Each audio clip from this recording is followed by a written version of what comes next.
all the way up. 14 Black American women are now one of the largest groups ever to climb Mount Kilimanjaro. It's the largest freestanding mountain in the world and the tallest in Africa.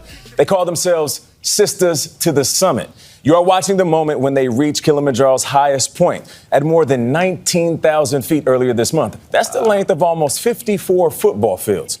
The women range in age from 31 to 53, but they don't look a day over 25. They took an 8-day journey up and down the so-called roof of Africa through a variety of climates. 2 of the 14 women had to turn back mid-trip because of altitude sickness. That would have been me. If I'd been there, it would have been 3 of 15 had to turn back because of altitude sickness. But the remaining 12, we're happy to say, made it to the 2 highest summit points.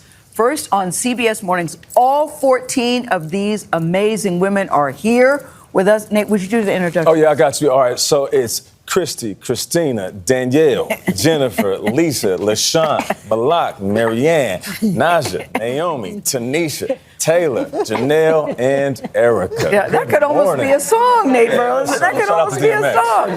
I know. You guys noticed the DMX thing. Right. We all got it. But Erica, I got to start with you because we have to either thank you or blame you for this. Exactly. Because you were turning 50. Yeah. You sent out an email to all of your friends, to a lot of your friends, and you said what? I said, hey, I have an idea. I'd like to climb Mount Kilimanjaro. My dear friend Malak and I have been talking about this for 5 years now. Let's do it. It's my year of turning 50. And I had a strategy where I did not want to put any pressure on anyone because I know that climbing Mount Kilimanjaro is not for the faint of heart. Yes. And 18 people responded. 18? Yes. And then you got down to 14. Yes. Well, Erica just said you all have wanted to do this for 5 years. Why did you want to do it? You know what were you thinking? We have similar travel sensibilities, and we both want to see the world. We're talking about Antarctica next. I mean, we want to see the world, and we want to discover places and take ourselves out of our comfort zone. So we've been talking about it, but I'll tell you, she told me to plan it, and I never did. And you never did. But when I got her email, it was like instantaneous. So Janelle, how did you all train? Because you all didn't know each other. The common bond here was Erica. So it's not like you all knew each other or you all live in the same neighborhood. So how did you train? Well, over the summer, a lot of the women were on Martha's Vineyard, so they started doing hikes together. Martha's Vineyard, not the same as Mount Kilimanjaro. Not the same. Yeah. But for me, I couldn't travel to Martha's Vineyard, so I broke my boots in Brooklyn, going to Trader Joe's and Target. So we all had to find our ways to train. So whether it was on the treadmill, doing small hikes in New Jersey, or going in Harlem, that was really just our training strategies. Now, LaShawn, you had to turn back because of altitude sickness. Yes. Like, how tough was that decision? And what does that feel like for people who don't know? Yeah. Well, it wasn't really up to me. My O2, my oxygenation went down to 56. And it's supposed to be at least 100. 100, yes. And so it wasn't really up to me. The porters made the decision to carry me down the mountain. And we're talking life or death situations. Let's be clear. Some of these things are really dangerous, right? Yeah. I mean, It's not like you wimped out. It was really very, very serious. Yeah, like I took the other ladies like 7 hours to do it. I did it in 16 hours. And I kept throwing up. I was really weak. And when I got back, I was like, I'll just sleep and tomorrow I'll get up and I'll feel better. And then my watch started beeping. Your heart rate is high, your heart rate is high. But you made the right decision. Oh, for sure. But I look at all of you today. I know, Erica, you didn't hike in those shoes. Yeah. Would you all describe yourselves as a high-maintenance group? And I'd say that with great respect and love. For somebody who identifies.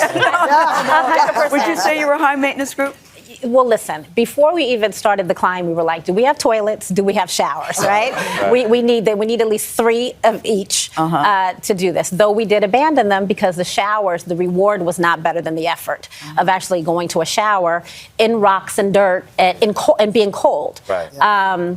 But the other thing that I think was a game changer, not just because we're high maintenance, but because it helped us, the strategy to summit, and also we bonded with the porters. The Tell us about the porters, on the Erica. mountain. How did that work, porters? What does that So mean? we decided that we wanted to give ourselves the best chance to summit. And so we decided we weren't going to carry our day packs. We were just going to roll with our trekking poles and our water. So our snacks, our first aid, everything went with our personal porters. So somebody's carrying it. Someone's carrying it, which was very unique on the mountain because everybody who is climbing the mountain, they're in it, salt of the earth kind of people, granola, and we were the only group. We were the only group that had someone walking beside us carrying our backpack. How many porters did you have? 72. Oh, wow.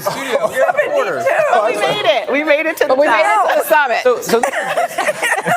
Wait, were they carrying the bags or carrying y'all? Sometimes both. They carried me. They carried me. 72. God. I love it. So you guys made it to the top this month or last month? 2 weeks ago. 2 weeks ago. Is anyone still sore? Yes. Yeah, you still have the effect? Absolutely. We We still can't have feel our our toes. toes. Our Yes. toes are literally numb. Wow. Yeah. So how did bathing work, Janelle? How did that work? So we had a shower there, but it was basically looked like a porta potty with a bucket that they would fill with hot water. And so you would go in there. You really only had a couple of minutes to take your shower once you pulled the lever. And you had to basically take your clothes off, put it outside of a chair.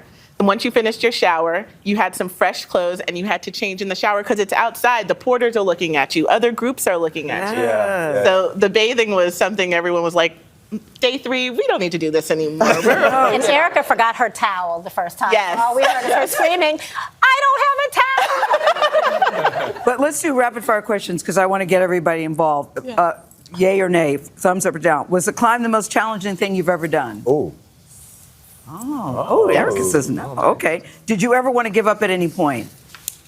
Yes. Yes. Did you make lifelong friendships? Ooh. Would you do it again with your spouse or significant other? Hard. Down. Everybody Now, is it because of the climb or Is it because of the because- significant other? I think we know the answer to that, Tony. And when you came back, LaShawn, you all had set up a thing. What did you do when you reached the top? What did you do when you reached the very top? Did you dance? We had Like- lunch and then we did a TikTok to Beyonce's puppet. Oh. Did anybody have personal mantras to get them through? What was yours? There it is. Your daughters? So you would just say your daughter's names over and over and over again? Did you have a personal chant, Janelle? I did. I was listening to my mom the whole time in my head saying, you can do it, baby, you can do it. And I didn't have service on the mountain the whole time. So I just remember her saying that to me before I left. You can make it. Yeah. That is Nice. awesome. And Well, you can do it, and you did. Last yes or no, should Nate climb a mountain and get into the wide world of the outdoors? Yeah. Yeah. All right, looks like we got our next story. Thanks for setting that up, Tony.